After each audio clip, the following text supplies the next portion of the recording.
Okay, ganito ang aking isusuot today. Okay, iinitin natin yung steamer, tapos ihang natin yung ating blouse, ganyan paano, painitin mo muna. Kung mag-smoke na yon, saka na natin dahan-dahan siyang i-brush pababa, pababa, pababa, ganon. So, ano ba yan? Hindi masyado nakita. Okay. So, okay, dandan, dandan. Yung sleeve, ganun lang yung sleeve.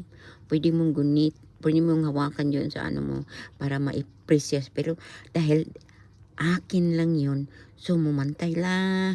So, ganun lang yan. So, di ba? Kasimple din. Tapos, ang likod, dandan, dandan. Kasi basa-basa siya, oh. Kasi steam, mainit kasi kaya. Mainit na mainit. Tubig yan. Oh. Okay, kailangan yung steamer may laman na tubig. Kasi hindi yan iinit pag walang tubig. O, ganun yan ang steamer. Kaya tinatawag na steamer. So, okay na. O, di ba? Na-press na talaga. So, until mga 5 minutes, okay na yan. So, ihang natin, matuyo na yan. O, di ba? So, okay na,